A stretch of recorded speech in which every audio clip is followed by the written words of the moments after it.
ficavam esperando a colheita terminar e ia lá e roubava tudo. E Deus olha e vê um homem que seria o canal, seria o meio para trazer essa transformação. Mas a primeira transformação e a primeira libertação que Deus vai fazer não é na nação, é em Gideão. Muitas vezes nós queremos ver um avivamento sobre uma terra, nós queremos ver o mover de Deus sobre uma nação, mas irmãos, bota um negócio na sua cabeça, antes de Deus mudar um povo, Deus muda a mim. Eu preciso primeiro passar por esta transformação. Senão, na realidade, eu sou um revolucionário. Me dá uma aflição quando eu vejo pessoas que criticam tudo, que questionam tudo, como se o mundo tivesse errado e ele estivesse certo. Irmãos, toda transformação começa na minha vida. Toda a obra do Senhor começa em mim. Eu jamais poderei ser canal de Deus para uma mudança, para uma transformação, em qualquer contexto, em qualquer ambiente, se eu não me deixar ser transformado primeiro. E é isso que Deus vai fazer com Gideão. Um homem covarde, um homem medroso, um homem que já vinha sendo vítima de tudo aquilo que os midianitas estavam fazendo durante todo aquele tempo. E como nós vimos, o anjo do Senhor, que é uma teofania, que é Jesus Cristo pré-encarnado, aparece para Gideão. E eu gosto de uma outra versão que diz assim, quando o anjo aparece para ele assim, Gideão, homem forte e valente. E ele toma um susto, porque como é que ele se encontrava? Malhando o trigo durante a noite, escondido, com medo dos midianitas, homem forte e valente, eu imagino a situação. Eu acho que ele deve ter olhado e disse assim, Senhor, tu erraste de casa. Acho que deve ser o vizinho, né? Aqui não, este cabra não está aqui não. E ele vai dar suas desculpas, né? Quanto a isso, quando o anjo diz assim, vai na tua força e livra Israel dos midianitas. E ele diz, Senhor, é impossível, é impossível. Eu sou o menor da minha casa é a menor, a minha família é a menor dentro da tribo e a minha tribo é a menor dentro da casa de Israel. Olha o nível de complexo de inferioridade. Olha a visão que este homem tem dele mesmo. Olha o relatório que ele vai e dá para isso. Mas, irmãos, eu tenho uma coisa para dizer para você. Deus não se deixa se convencer pelas nossas desculpas. Amém. Amém, irmãos? E graças a Deus por isso. Né? Graças a Deus por isso, o Senhor enxergou em Gideão aquilo que Gideão não havia enxergado em si mesmo. E é sempre assim. E aí entra todo esse processo de mudança, todo esse processo de transformação, para que ele possa ser o canal, o instrumento para levar a libertação para a casa de Israel, para aquele povo. Irmãos, não busque em você qualidades para responder ao chamado de Deus na sua vida. Vou dizer de novo, vocês não me ouviram não. Não busque em você qualidade suficiente para responder ao chamado de Deus na sua vida. Porque você não vai achar. Você não vai achar. Você sempre vai se surpreender com o chamado de Deus para você. Todos os homens e mulheres de Deus, na história da Bíblia e na história da igreja, que foram chamados para o Senhor, para fazer uma grande obra, eles eram os menos qualificados para tal coisa. Eu gosto muito de ouvir e de assistir. Quando eu estou meio desanimado, eu gosto de ouvir, principalmente, quando eu estou mais desanimado, eu gosto muito de biografias e eu gosto muito de ver os vídeos das ministrações da Kathryn Kuhlman. Você vai encontrar no YouTube os vídeos das ministrações da Kathryn Kuhlman. E eu acho interessante quando ela diz assim, eu sou a pessoa mais inadequada do mundo. Na minha família, eu sou a mais feia. E realmente ela era. Eu sou a que não tem dom nenhum. Ela é uma mulherona desse tamanho, magra, bem assim. Ela era um ser meio estranho. Ela disse, eu não sei cantar, eu não sei tocar. Ela não era uma grande pregadora, mas Deus a chamou para a obra. Ela disse, Senhor, eu gosto de uma música do Ron Kenoly que ele diz assim, if you can use anything, Lord, you can use me. Essa deve ser a nossa declaração. Se tu podes usar qualquer coisa, Senhor, tu podes me usar. Amém, irmãos? Amém. Nós temos que chegar diante do Senhor desse jeito. Deus, não é porque eu sou bom, é porque tu podes usar qualquer coisa. Eu costumo dizer que o Deus que usou uma jumenta para colocar um profeta na linha, o Deus que usou um peixe para devolver um missionário para sua rota, o Deus que usou um galo para converter um apóstolo, oxente, usar Orlando é fichinha. Eu tô nessa turma do peixe, do jumento, e nordestino, né? Jumenta ainda, olha, e do galo, eu tô nessa turma. Não é você, para que Paulo pudesse ser usado pelo Senhor. Um homem com tantas qualificações, ele teve que pegar o currículo dele e disse, eu tive que considerar tudo isso esterco. Quando nós temos muito, nós temos que perder. Porque Deus não divide a sua glória com ninguém. Amém, irmãos? Paulo disse que do fim ao cabo nós vamos ter que dizer que nós somos servos inúteis, porque não foi você, foi a graça de Deus na sua vida. E você vai viver eternamente debaixo desta consciência, não sou eu. E quando alguém trouxer algum aplauso, eu gosto muito daquele hino que diz assim: e se aplausos eu ganhar, ao Calvário irei oferecer. Como agradecer a Deus? Como agradecer ao Senhor o que fez por mim, né? A Deus toda a glória, a Deus toda a glória, a Deus toda a glória, que por nós tanto fez. Foi na cruz que salvou-me, seu poder transformou-me. A Deus toda a glória para sempre. Amém. Quero viver aqui, sua vontade fazer, e se louvores ganhar, ao Calvário irei entregar. Essa deve ser nossa postura. A consciência de que não é para você, não é você. Não tem nada a ver com você. Então, a primeira coisa que Gideão vai entender aqui é que não tem nada a ver com Gideão. Tem a ver com Deus de Israel. Amém, irmãos? Por amor a Israel, o Senhor escolhe quem? Gideão. Deus gosta de fazer essas coisas. Deus gosta de fazer isso. Então, a primeira coisa que você tem, como é que eu venço os meus medos com relação ao chamado de Deus? Tira os olhos de você. Você sabia que o medo, nesse contexto, é uma espécie de orgulho? Por que eu não vou? Porque eu tenho medo de fracassar. Por que eu tenho medo de fracassar? Orgulho. Eu tenho medo de voltar e dizer, me enganei. Isso é orgulho. Qual é o problema de você dizer, errei? Qual o problema de você dizer, não era Deus? Qual o problema de você... Às vezes as pessoas dizem assim, pastor, como é que eu vou aprender a ouvir o Espírito Santo? Ouvindo você e achando que é o Espírito Santo. De tanto você ouvir você e achar que é o Espírito Santo, você vai discernir. Antes de você discernir a voz do Espírito, você vai discernir a sua. Amém. Sabia disso? Antes de você aprender a reconhecer a voz de Deus, você vai reconhecer a sua. Aí quando você aprender a reconhecer a sua, você vai colocar lá de lado. Não, isso sou eu. Você já sabe? Aí você vai por eliminação. E você muitas vezes vai agir segundo a sua voz, achando que é o Espírito. E você vai voltar e reconhecer isso. E isso é lidar com o orgulho. É por isso que eu não posso nunca deixar que o medo me controle. Porque o medo é orgulho, irmãos.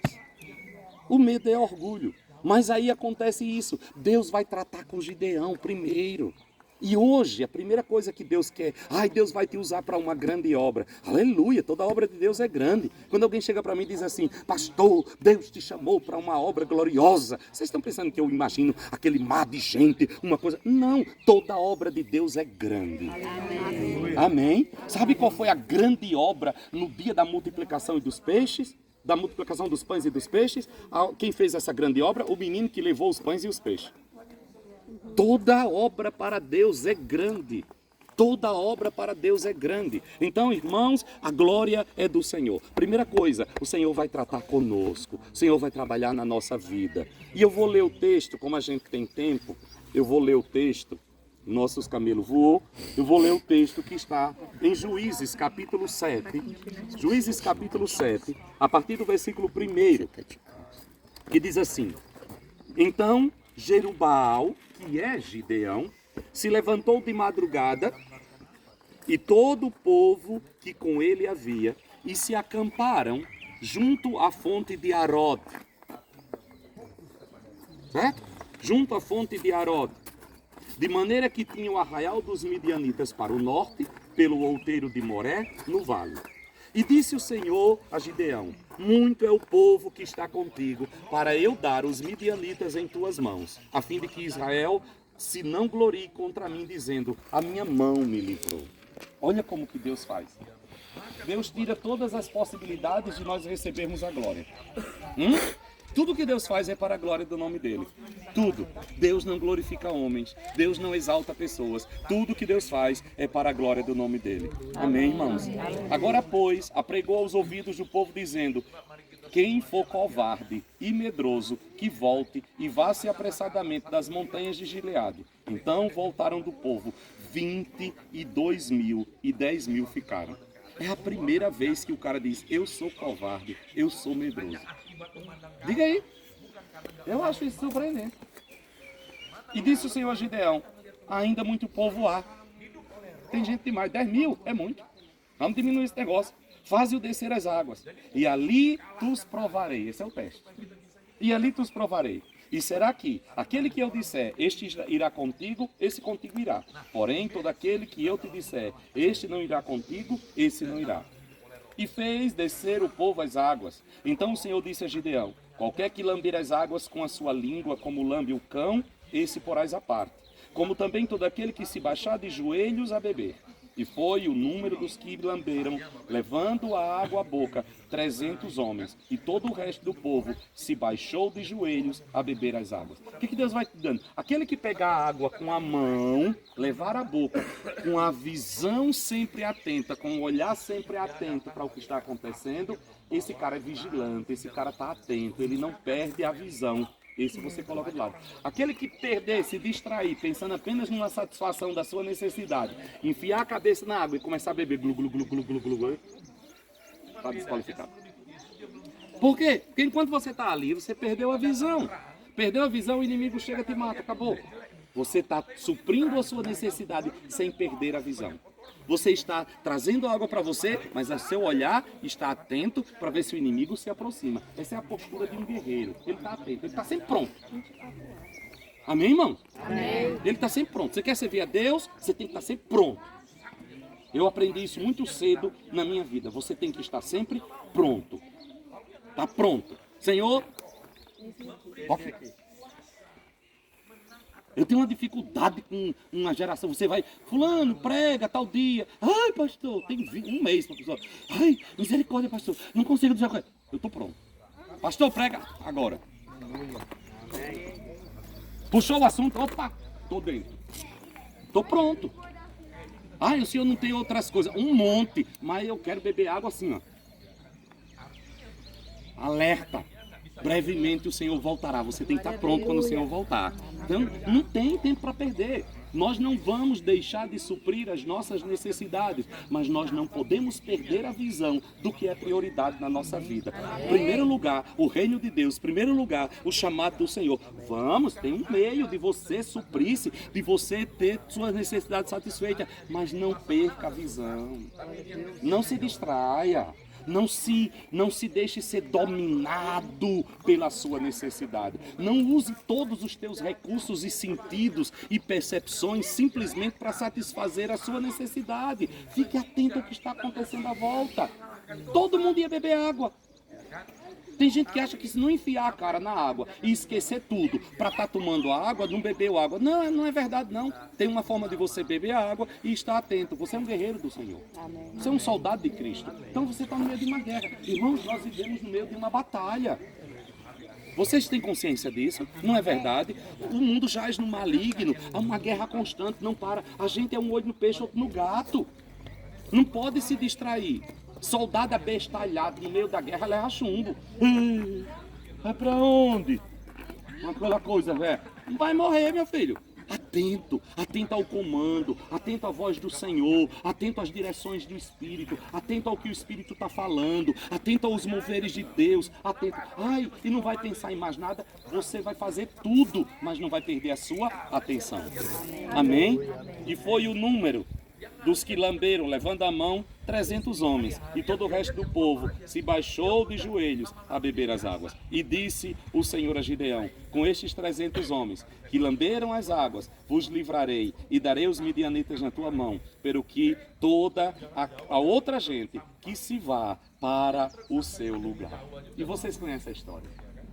Deus liberta Israel das mãos dos midianitas, usando esses 300 homens. Eu acho interessante que tem uma experiência no texto que diz que Gideão vai sorrateiramente, percebeu, e o povo lá tem um sonho, um pão que começa a girar e começa a matar as pessoas. E eles dizem, é a espada de Gideão. E aquilo fortalece a fé de Gideão, e Gideão volta e manda o povo pegar cântaros, pegar tocha, pegar buzina, e é a maneira que ele vai mandar o povo para a guerra, quebrar cântaro, fazer um barulho, e Deus dá uma vitória extraordinária e liberta Israel das mãos dos midianitas com 300.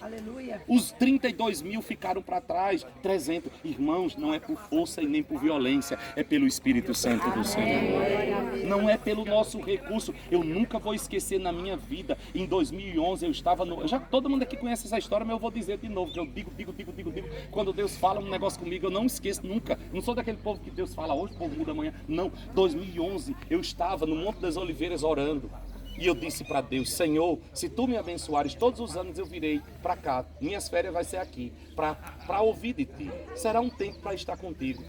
E Deus me disse, tu virás, mas tu trarás os discípulos que eu colocarei no teu caminho, para tu ensinares a minha palavra a eles, aqui neste lugar. Mas era numa igreja pequenina. 99% do povo ilegal dentro da igreja. Se saísse, passasse da imigração, já era, tudo preso. Já ia de uma vez, era viagem única. O povo não tinha dinheiro para nada, todo mundo assim. O banquete do povo era fazer um churrasco na laje e tirar uma foto para botar no Facebook com uma beira de carne assim esticada para dizer que estava rico. Enriquei, estou comendo carne. Era assim. Eu disse, eu dei risada. Eu chorando e rindo, disse, Senhor, eu tô ficando doido, é impossível. Passou um filme, tem umas caras que vieram na hora. Passou um filme. Por que você olhou pra mim? Passou um filme na minha mente, assim. Veio a cara de cada um, disse, esse não vem, essa não vem, aquela... Que conversa é essa? Eu disse, eu tô ficando doido, e eu chorando, lá no Monte das Oliveiras. Lá vem uma irmãzinha na minha direção. Posso falar com você? Pode.